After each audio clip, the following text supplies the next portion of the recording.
Sur ce beau thème de la miséricorde,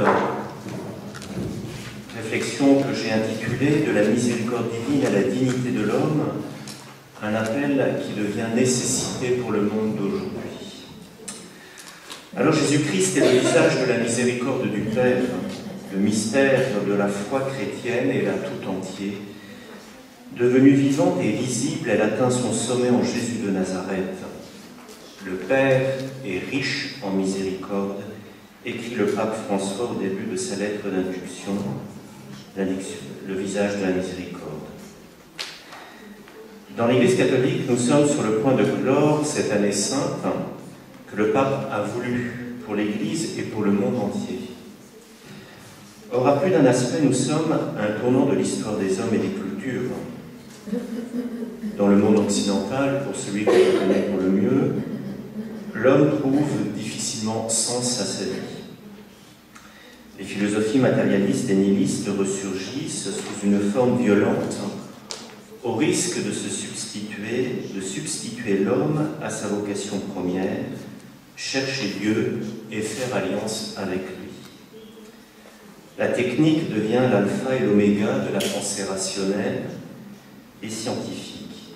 C'est ainsi qu'elle passe du stade d'instrument à celui d'absolu.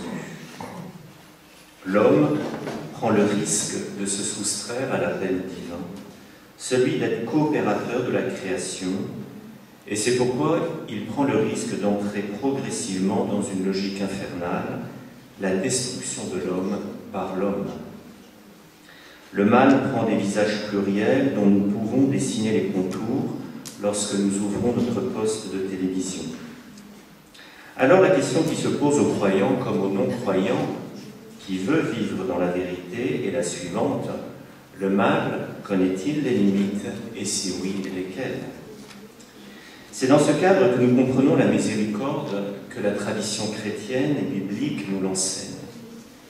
Mais la miséricorde ne peut s'opposer à la justice, elles ne font qu'un dans l'être et l'agir de Dieu, comme nous allons le voir. Dieu ne peut connaître de contradiction en lui. La miséricorde est proprement l'être de Dieu. Elle est la source de son agir et se réalise dans l'histoire en vue de guérir les blessures des hommes et les élever à la dignité de créatures voulues et créées à son image. Ainsi, la dignité de l'homme qui s'accomplit dans la personne humaine devient signe et marque de la miséricorde de Dieu faite à l'homme. C'est cette articulation que nous voulons analyser, à savoir en quoi la dignité de l'homme dit quelque chose de la miséricorde de Dieu. L'homme, dans la tradition, est dit capax Dei, capable de connaître Dieu au sens biblique. Cela signifie que Dieu donne à l'homme les moyens de discerner les lieux de vie et de mort pour accomplir sa vocation, ce que les pères grecs appelleront la divinisation. Elle nous ouvre les voies de la vraie connaissance sur Dieu et les hommes. Elle nous invite à reconnaître la souveraineté de Dieu et la vérité de notre origine. Dieu est riche en miséricorde, nous dit saint Paul. Entrons dans cette richesse. Tout d'abord, miséricorde et justice ont une source commune, l'amour du Père des cieux. Dans l'Écriture, la miséricorde apparaît très tôt. On peut dire dès le livre de la Genèse, dans les chapitres 19 et 43, pour décrire pour l'un la fuite de Lot et de sa famille de la ville de Sodome, et pour l'autre l'appel à la bienveillance du Tout-Puissant que Jacob invoque sur ses enfants partis en Égypte trouver de la nourriture. Nous sommes dans des situations humaines douloureuses, presque dramatiques, proches de la mort. Dans les deux cas, Dieu est le seul recours possible.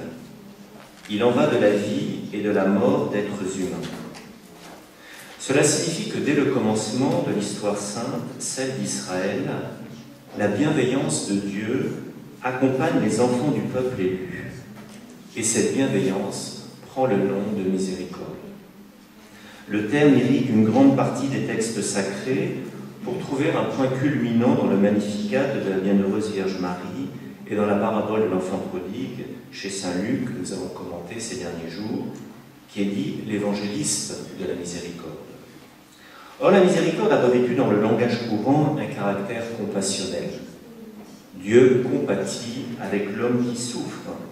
Et nous savons, nous touchons ici la catégorie de l'affectivité. Mais Dieu, qui est l'être subsistant, ne connaît pas la souffrance. Il ne peut pas pâtir.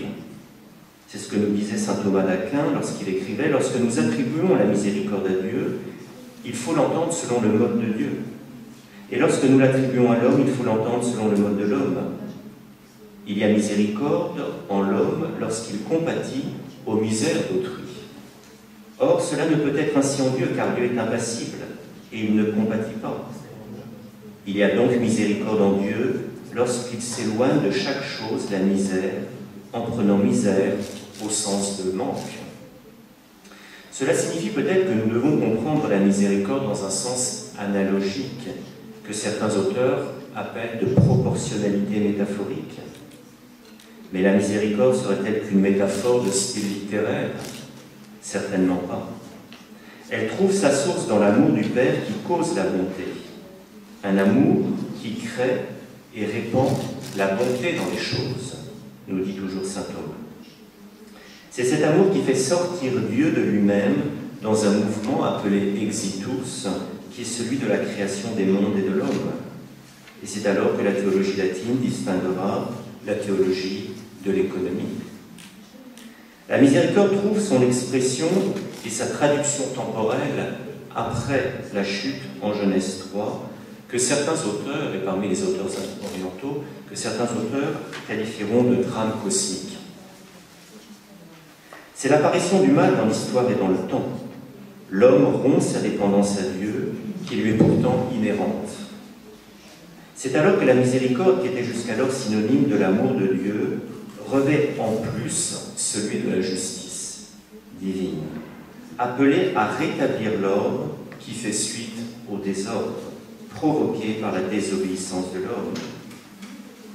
Miséricorde et justice peuvent-elles s'unir dans un même être et dans une même action? En Dieu, oui, qui poursuit la justice et la miséricorde trouvera vie, justice et honneur, nous dit le livre des Proverbes. Ce qui marque la pratique de la miséricorde dans les premiers siècles de l'Église, c'est la gratuité du pardon, au regard des fautes commises, doublée de la pénitence du pécheur. Nous en trouvons un exemple lorsque l'Église des martyrs dut se pencher sur le cas de ceux qui étaient tombés sous la persécution et qui avaient renié leur foi et qu'on appelait les lapsis, ceux qui étaient tombés. Une querelle s'engage entre ceux qui étaient favorables à une réintégration des lapsis dans la communion et d'autres à l'exclusion. Un personnage émerge, un certain Novatien. Sa position rigoriste vis-à-vis des apostats a conduit l'Église de Rome au schisme, appelé le novatianisme. Et en 252, à Rome et à Carthage, sont ainsi convoqués 2 synodes pour traiter de la question des lapsis en fonction de la miséricorde que Dieu manifeste à tous les hommes. Une solution commune a été trouvée. Les lapsis pouvaient être exhortés à faire pénitence publiquement et ensuite ils étaient réintégrés à la communion de l'Église. Pour fixer la durée de la pénitence, les évêques devaient prendre en considération les circonstances et les degrés de l'acte de l'apostasie. Alors nous sommes ici face à une casuistique naissante quant à la manière de vivre la miséricorde qui vient de Dieu. Comment la traduire dans les faits au sein d'une Église qui se bat pour être fidèle? Les pères de l'Église comprennent alors que la miséricorde est un attribut essentiel de Dieu, de sa paternité. Pour Athanase, la miséricorde est l'unique arme de la foi qui peut aider les chrétiens à faire tomber les murs et les barrières qui les séparent et peut conduire de la division à l'unité de la foi. Il utilisa le mot 90 fois dans ses écrits. Et dans un commentaire sur la 5e béatitude, Grégoire de Nice présente la miséricorde comme étant la source de la béatitude divine vers laquelle l'homme aspire dans la foi. Ainsi, l'enseignement des pères de l'Église, mais encore plus leur pratique, ont beaucoup à nous apprendre sur la miséricorde. car les premiers siècles ont été les siècles des divisions, des hérésies et des positions controversées. L'Église, réunie en concile, devait trancher entre plusieurs positions, et la doctrine des pères nous a appris à décliner la miséricorde dans l'ordre temporel et dans l'ordre de la vie de l'Église. Alors, un premier constat s'impose à nous. Un rapport d'inégalité entre le don gratuit de Dieu dans sa miséricorde et l'humanité pécheresse. Mais la miséricorde vient soutenir l'image de Dieu inscrite en l'homme, ce que la tradition chrétienne nommera dignité. Mais dans quelle mesure la dignité humaine dit quelque chose de la miséricorde de Dieu? Et c'est notre deuxième point. Dans son encyclique Dives in Misericordia, en commentant la parabole de la miséricorde, celle de l'enfant prodigue, Jean-Paul II écrit « La fidélité du Père à soi-même est totalement centrée sur l'humanité du Fils perdu, sur sa dignité. » Le pape polonais opère ainsi un lien direct entre l'œuvre de miséricorde du Père et la dignité de l'homme. Alors, si le mot « digne » est bien un mot biblique, le terme de dignité ne l'est pas. Il apparaît dans les textes contemporains, même si toute l'écriture et la tradition la véhiculent. Trois facteurs l'expliquent. L'image de Dieu, à partir de laquelle l'homme a été créé, une image capable de saisir Dieu, et l'historicité de l'être humain. C'est ce second aspect qui nous intéresse, à savoir la capacité de Dieu, la capax Dei. Cela est présent chez saint Augustin dans son traité sur la Trinité au livre 14, lorsqu'il écrit « Nous avons dit que quoique privé par sa faute de l'amitié de Dieu, quoique dégradée et difforme, elle est cependant restée l'image de Dieu. Elle est en effet son image par le seul fait qu'elle est capable de le connaître et de le posséder, avantage qu'elle ne doit qu'à l'honneur d'être l'image de Dieu. » La faculté d'être capable de Dieu concédée à l'humain est une conséquence de sa qualité d'image.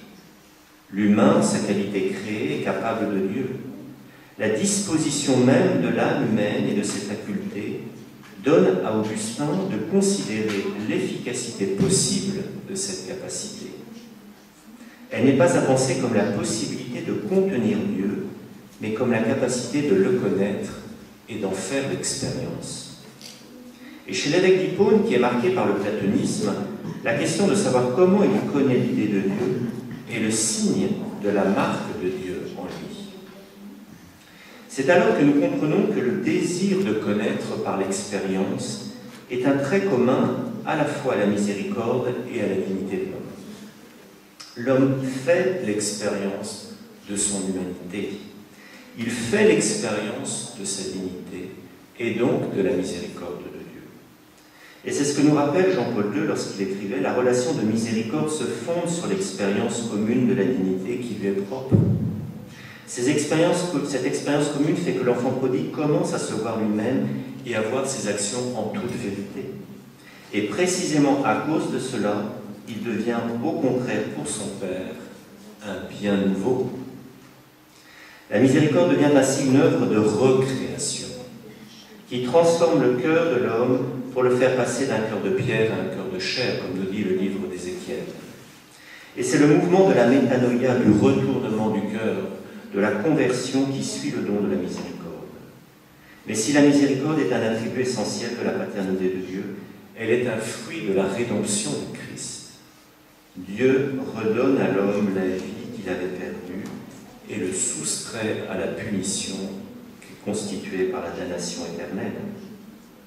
Dans son cours Deus Homo, saint Anselme cherche à comprendre les raisons pour lesquelles un Dieu fait homme a satisfait aux exigences de la passion.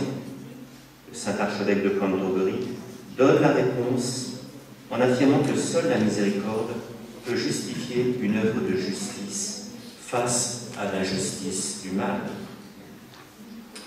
L'image, la capax Dei, est ainsi la dimension fondamentale de l'anthropologie chrétienne qui explique la valeur de la dignité de la personne humaine, comme signe de son identité propre.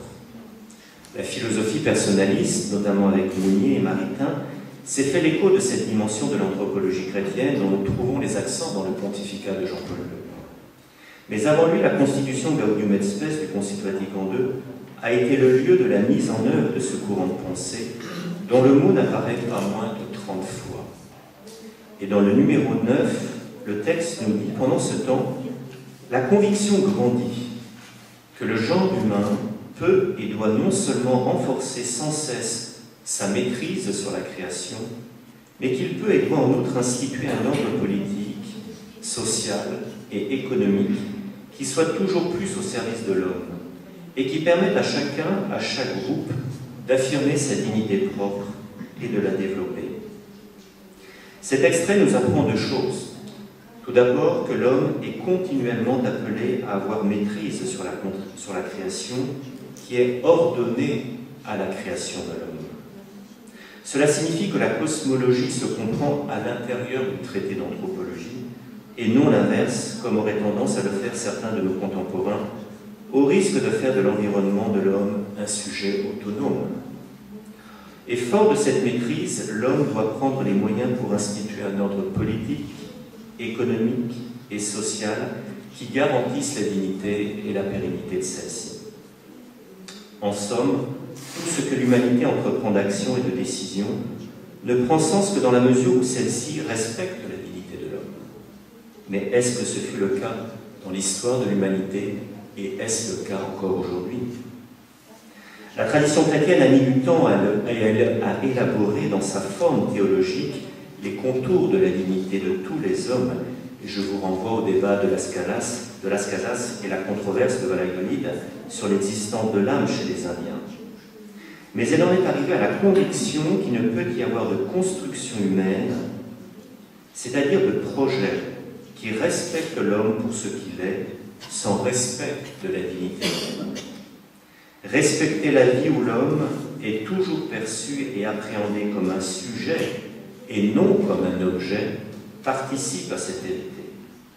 Ce sera le sens de la démarche du Père dans la parabole de l'enfant prodigue, pour qui l'humanité de son Fils a été sauvée. Le Fils avait été réduit à l'état d'animal, et les paroles du Père au Fils sont éclairantes. Il fallait bien festoyer et se réjouir puisque ton frère, que voilà, était mort, et il est revenu à la vie. Il était perdu, et il est retrouvé. Ceci est une école d'espérance, car cela signifie qu'aucune situation humaine n'est irréversible, car l'être humain reste universellement capable de connaître Dieu. Nous voyons ainsi qu'il n'y a pas de droit à la miséricorde. Si elle est gratuite, elle n'est pas pour autant arbitraire. Elle est l'expression de l'amour du Père qui donne sens au repentir. La dignité de la personne humaine est ainsi un fondement anthropologique qui nous engage à croire que la loi non seulement ne s'oppose pas à la dignité, mais elle la suppose. C'est ce que le pape François rappelle dans sa bulle lorsqu'il écrit « Le respect de la loi ne peut faire obstacle aux exigences de la dignité humaine ». Tout au long de son ministère public, le Christ a cherché à relever le pécheur par la miséricorde en vue de révéler la dignité de cette personne comme enfant du Père. C'est le cas de la femme adultère. En somme, le Christ est venu nous dire qu'une personne ne se réduit pas à son péché. Et rétablir la dignité de la personne est proprement à comprendre comme une œuvre de miséricorde. Et je vous renvoie à la figure de Mère Teresa, qui a été canonisée il y a quelques jours, et qui est une incarnation de cette réalité. Cela nous conduit à penser que la miséricorde n'est pas seulement compassion, elle est relèvement de la personne en tirant le bien de toute forme de mal. Et c'est mon troisième point, la miséricorde ou l'ultime limite au mal dans l'histoire. Nous connaissons cette affirmation du pape Jean-Paul II, comme miséricorde, comme dernière limite au mal.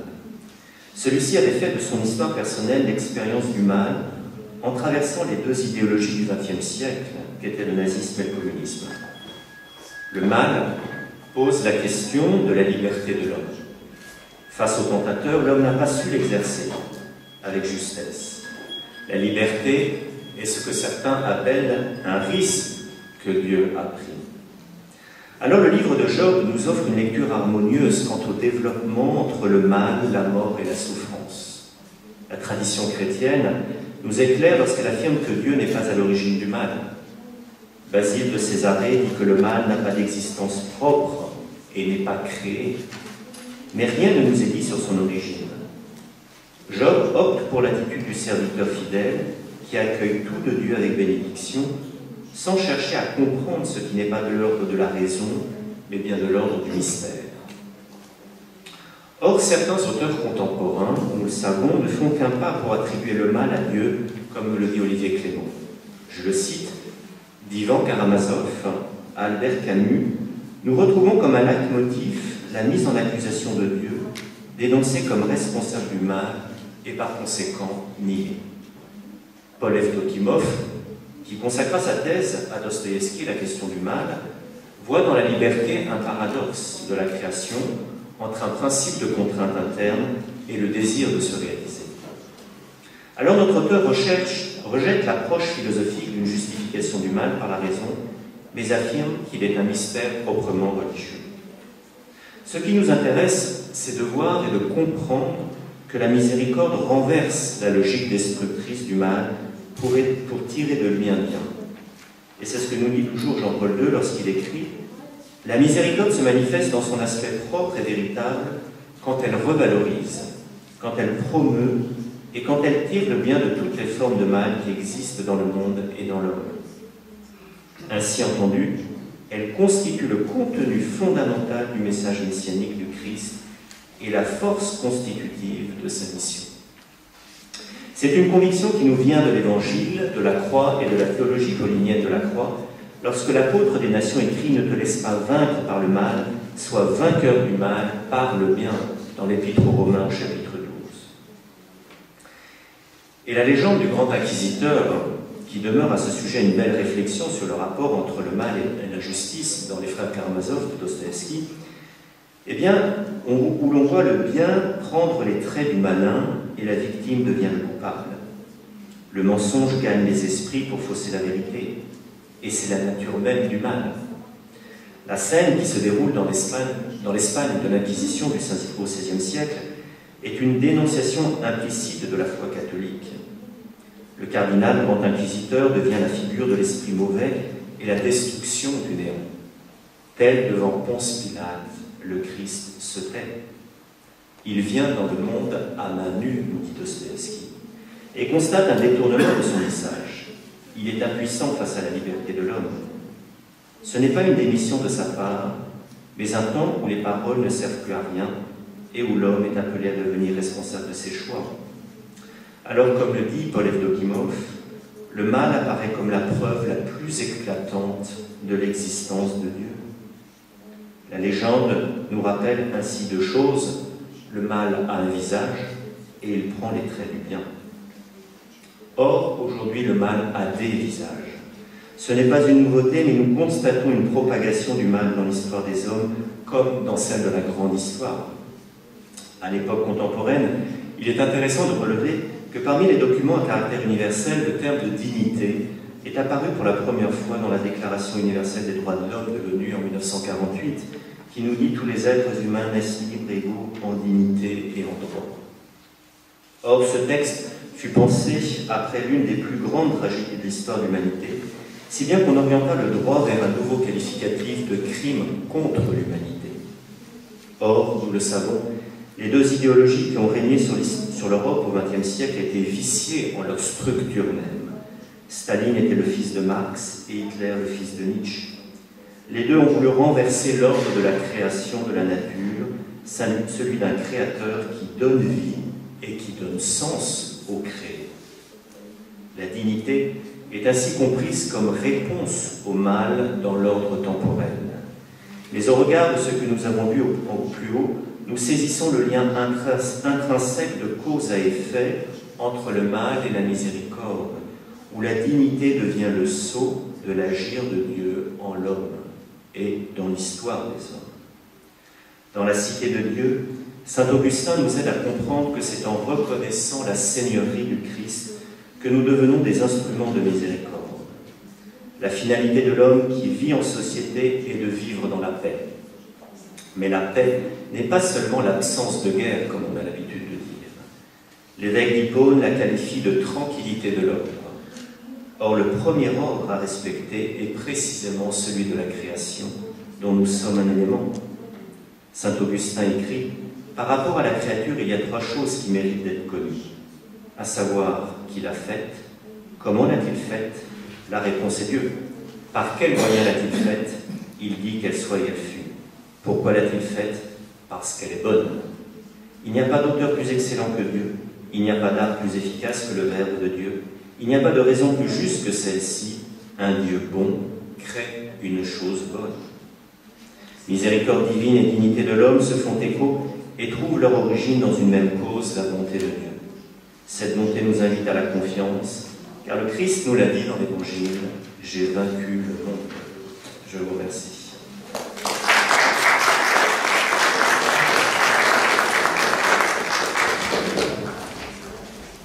Grand merci, Père Olivier, pour cette réflexion magistrale. Est-ce qu'il y a des questions, des remarques? Je vous invite à partager vos idées là-dessus. Bernard Marchadier. Oui, je voudrais simplement l'occasion de faire davantage de bien. Ou je vais trop loin. Oui, vous allez trop loin. Non, pour commencer, ce que nous révèle l'Écriture et la tradition, c'est que le mal, dans le mal, il y a profondément la notion de mystère, il y a une origine inexpliquée. Mais que la pédagogie de Dieu, par la pédagogie de Dieu, Dieu permet la croissance du bien à travers les expériences du mal. Et cette expérience, elle est inexplicable, elle se vit, et il y a une réponse à celle-ci. Il y a une réponse au mal. Et que la miséricorde est la grande réponse qui se trouve dans le cœur de Dieu. Pour le dire en un mot, Jean Climac dit quelque part dans un aphorisme dont il est le maître, si je devais choisir entre un pécheur et quelqu'un qui n'avait jamais péché, je choisirais le pécheur parce que le Christ est mort et ressuscité. Voilà. Voilà, tout à fait. Enfin, entre un pécheur qui s'est relevé, bien sûr, qui s'est converti, et quelqu'un qui n'a jamais péché.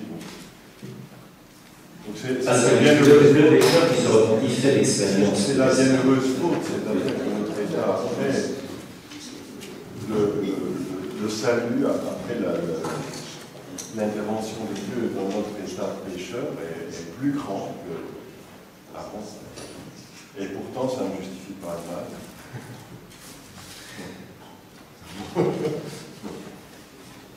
Est-ce que les pères d'Église diront que par le baptême nous sommes recréés, que notre nouvelle condition est supérieure à celle des origines. Donc, non, ça justifie nullement le mal. Mais Dieu se sert du mal pour en faire un plus grand mal. Je trouve un peu difficile à entendre. Enfin, il ne peut pas y avoir de justification du mal. Nous sommes devant le mystère, oui. Devant le mystère d'inivité, comme dit saint Paul. Et par conséquent, toutes nos argumentations viennent se briser sur cette réalité. C'est mystère, il y a mystère. Et l'histoire de l'homme, dans l'histoire de l'homme peut répondre, tout du moins peut vivre en répondant à ce mystère. Alors, dans mon langage un peu rustique, beaucoup moins fortement théologique que le vôtre, que j'admire, hein, c'est pas. Mais moi, je dis volontiers que Dieu sait faire quelque chose de réalité qui nous laisse totalement démunis. Et comment sait-il faire nous n'en savons rien, mais c'est cette puissance de vie et d'amour qui est en Dieu. Et j'aime bien dire que c'est un vertige, parce qu'effectivement, ça met en déroute un peu toutes nos raisons. Hein. Mais Dieu sait faire quelque chose des causes les plus perdues. C'est très intéressant ce que vous disiez à propos de la façon de Dieu de vivre la miséricorde, ce n'est pas celui de l'homme. Mais le Père latin, surtout, je pense qu'il affirme qu'à travers de l'incarnation, Dieu même peut connaître la souffrance et même la miséricorde. déjà l'avait dit Origène, et après l'avait fait en voie de Milan. Il y a même le vers de la lettre à Bordeaux. La lettre, c'est on dit qu'en tant que, bien qu'il était fils, il a pris l'obéissance à travers de ce qu'il a souffert. Et parfait, il a devenu cause de salut éternel pour ceux qui l'aiment. C'est-à-dire que le chemin humain de Jésus a que faire avec la connaissance non pas seulement de la souffrance, mais aussi de la miséricorde. Je pense que c'est peut-être une intégration à ce que vous avez dit en citant Jean-Paul II, parce qu'on passe de la miséricorde du corps de Dieu à la miséricorde du corps de l'homme. La souffrance est une expression du mal, mais le Christ en a fait l'expérience et il est venu au sein de cette expérience du mal offrir la miséricorde du Père. Oui, parce qu'il faudrait avoir un sacerdoce, une somme prêtre miséricordieux qui a pris la miséricorde par sa condivision, sans partage avec le pécheur. Chrétienne, il n'y a nulle part une explication de l'origine du mal. Il y a pas une espérance, donc un dépassement du mal, et donc une espérance, donc une théologie du salut, mais donc l'origine du mal, selon moi, dans l'Écriture, on essaie de se débattre avec le mal, mais d'expliquer l'origine. Il n'y en a pas. C'est une espérance de dépassement, et pas de dépassement du mal par le salut, mais l'origine du mal n'est pas expliquée. L'écriture je pense que ça reste un éternel mystère jusqu'à la fin. Alors c'est aussi la question de la liberté de l'homme. Oui. L'homme fait le choix de dire non à Dieu. Il y a une rupture, il y a une chute, mais l'origine proprement du mal, il n'y en a pas.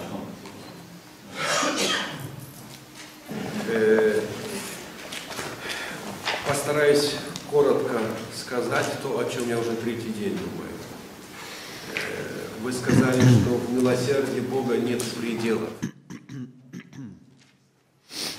Да, так и есть, но в проявлении Божьего милосердия есть, по крайней мере, один предел. Это мы видим в притче о господине, к которому пришел должник, которому господин все простил, а тот же человек пошел и стал требовать от своего собрата, чтобы он вернул ему долг. И это господин не прощает. Пойдешь в темницу, пока не вернешь. Это в логике этой просьбы из молитвы Господней. И прости нам долги наши, как и мы прощаем должникам нашим. Сейчас иду к философской теме, Саша. Лицо другого говорит: не убьешь меня. А что сделать, если вот это лицо, которое мне говорит: не убьешь меня, убивает третьего? И вместе с третьим появляется совсем новая реальность в опыте милосердия. Я зло по отношению ко мне могу принимать, могу соединиться со страстями Господними, могу принять мученическую смерть, но по отношению к третьему я должен как-то по-другому реагировать. Да? И тут включается тема справедливости, о которой владыка Дидье говорил. Дважды, я запомнил, дважды обращал внимание наше, что нельзя упустить нам этого момента, что по отношению к третьему, который страдает, Господь призывает нас к тому, чтобы быть тоже справедливым. Чтобы тут включается момент уже того, что политическое, справедливость в обществе. Этот момент, который в теме милосердия которое со стороны Бога безграничное. Но тот момент, который мне больше всего интересует, да, как нам быть в обществе справедливыми, я не могу же таким же самым также относиться к тому, кто страдает, и тому, кто его убивает. Мое отношение по этой притче, я не знаю, какие евангелисты с нами, не знаю, насколько мое толкование правильно, но это же у нас есть такая притча, да, в Новом Завете. Сам Господь показывает нам, что наше отношение должно быть другим. Да. И для меня большая проблема не с этим моментом милосердия, когда человек понимает, что он согрешил, приходит к Богу, Бог дарит ему вот дар милосердия. Всегда безусловно, безгранично. Но что делать, если он не понимает? Отношение Иисуса к грешникам, которые мы тут часто называли, совсем другое, чем отношение к фарисеям. На уровне педагогики, да, божественной. Он совсем по-другому к ним обращается. Не так, как Петру, который пришел и признался, да, я согрешил. Да. Вот речь Иисуса по отношению к торговцам в храме, фарисеям другая. Да. Он этой речью хочет привести их к обращению. И тот момент, с которым мы на уровне нашего социума, да, и церкви часто сталкиваемся и с этим не справляемся, по-моему. Да. Souvent encore oui, je pense souvent encore à une autre parabole de la miséricorde que souvent on oublie et qui est très paradoxale. La parabole du fils prodigue est suivie de la parabole du gérant injuste, de l'injustice. C'est lui qui va, son maître lui demande de faire les comptes, et il va vers ses propres débiteurs, il dit combien est-ce que tu dois à mon maître, et il lui pardonne, il dit 100, alors écrit 10, etc. Je l'ai toujours compris comme une quatrième parabole de la miséricorde, comme la suite, donc il y a les trois, de la drachme perdue, et puis du fils prodigue, et puis de la brebis perdue. Parce qu'elle suit, elle donne un autre aspect encore de la miséricorde de Dieu. C'est-à-dire que le maître loue son gérant injuste d'avoir agi comme ça. Ce qui est paradoxal. Moi, je le comprends de telle sorte que le maître ne se sent pas lésé du tout par notre miséricorde vis-à-vis de notre prochain, qui est en fait une dette, notre prochain, a une dette à l'égard du maître, parce que c'est des dettes qu'il a à l'égard, pas directement à l'égard de lui, mais c'est l'argent de son maître en fait. Et donc ça dit aussi quelque chose sur le rapport entre miséricorde et justice. Parce que là, il y a aussi quelque part une miséricorde qui dépasse, qui va au-delà, qui va au-delà de la justice stricte. Sinon, comment expliquer que le maître loupe son gérant injuste? Ce texte de l'Évangile où Jésus dit « Je ne suis pas venu abolir la loi, mais accomplir », ça me semble très important pour cette question de la tierce personne et de la question politique. Vous avez cité le texte Gaudium et Spes sur l'ordre politique, social et économique à établir, et je suis convaincu qu'avec la miséricorde seule, si on dit ça comme ça, on ne peut pas établir un ordre politique, social et économique, et que nous sommes toujours pris dans une tension entre une exigence de justice qui reste vis-à-vis des victimes et vis-à-vis de situations où il faut intervenir, aussi en entraînant un certain mal, même pour établir la justice, avant de pouvoir passer à la justice surabondante, ou à la miséricorde qui peut effectivement ouvrir des chemins là où il n'y a pas de chemin. Mais si, c'est Paul Ricoeur qui a écrit là-dessus, si on ne peut pas s'éloigner de la justice dans le sens de l'injustice, c'est une affaire très dangereuse. Et malheureusement, la miséricorde et le discours de la miséricorde sert quelquefois à justifier un éloignement de la justice, non pas vers une justice surabondante, mais vers un manque de justice. Et donc je pense qu'on ne peut pas avoir un système qui englobe justice et miséricorde, mais seulement un discernement cas par cas où nous en sommes sur le chemin. Si on prend la justice au milieu de l'injustice vers la justice et puis plus loin vers la C'est une correction mutuelle, je pense. C'est-à-dire que la miséricorde va aussi nous faire réfléchir sur ce que c'est que notre justice. Oui. Ce n'est pas seulement la justice qui doit corriger ou garder dans les limites notre miséricorde. Non, c'est plutôt qu'il faut ne pas se dispenser d'établir la justice au nom d'une miséricorde qui pourrait dire mais laissons les gens au Donbass souffrir, ou quand il y a eu le conflit en ex-Yougoslavie, mais laissons au nom de la miséricorde et de l'amour chrétien les choses se développer jusqu'à ce que ça meure. Ou la Syrie maintenant, je crois qu'il y a une responsabilité, une exigence de justice de la loi qui demande en Genèse 9, ce que vous avez cité Anne-Marie aussi hier, où le mal entre, et à ce moment-là, la douceur n'est pas éliminée, mais on dit celui qui tue, il faut qu'il soit puni. Et je crois que nous ne pouvons pas simplement dire maintenant nous sommes arrivés en évangile, mais nous devons tout le temps refaire ce chemin. Et c'est ça.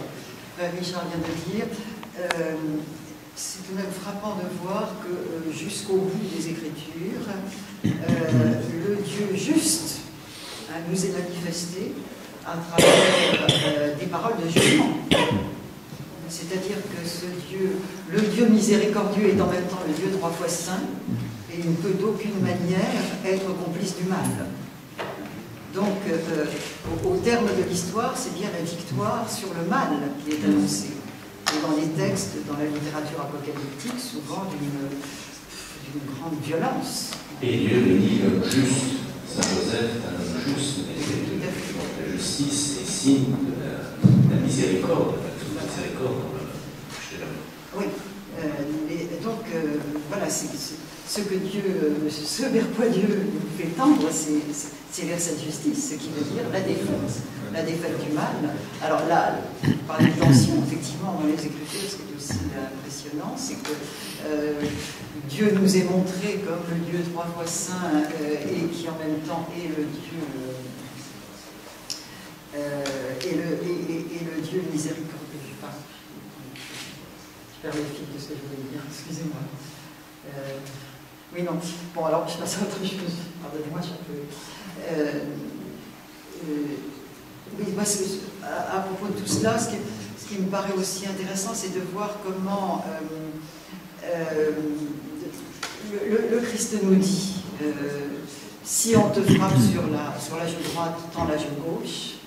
Donc, ce qui peut être une directive qui nous aide à pratiquer la miséricorde, mais pas d'une manière fondamentaliste.